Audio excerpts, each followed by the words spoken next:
Good morning po.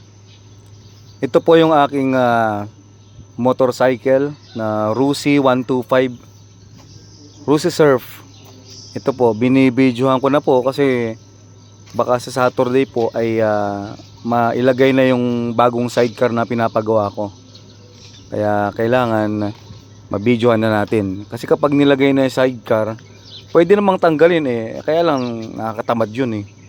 Nilagay na nga tapos tatanggalin mo pa ito. Kaya binibidyohan na natin habang wala pa yung sidecar.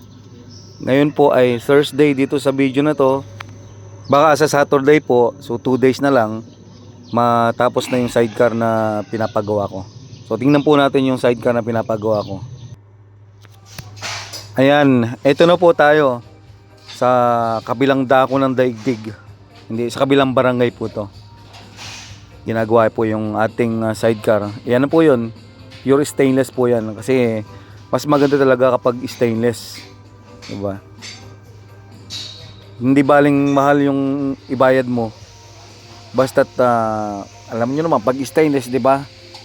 Hindi kinakalawang. Kaya nga stainless eh. O, yan o. Pero depende yun ha. Kailangan kahit na stainless yung inyong tricycle o yung mga gamit nyo, kailangan pupunas-punasan natin yan. Marunong tayong maglinis. Ito po yung mga ibang ginagawa nila. Taga Concepcion Tarlac nga po pala ako, Santa Rita. Ito po ang ating pinapagawa ng sidecar ay sa Barangay Mago o Magaw.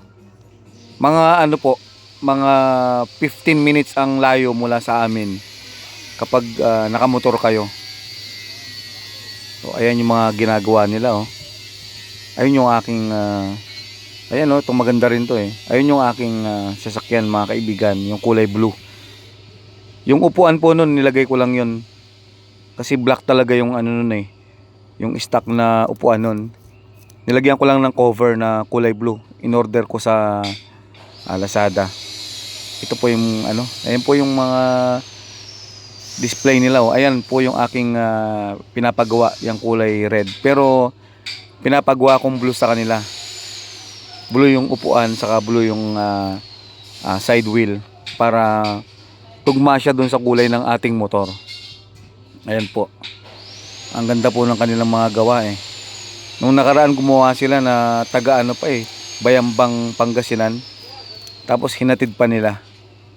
O kaya lang ako, syempre isang barangay lang naman ang pagitan. Ay hindi pala, 2 barangay.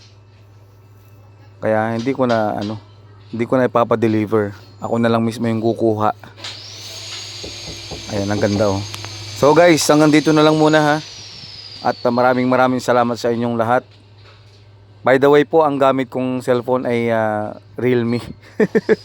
Nasira yung Samsung ko eh. Ingat po tayo.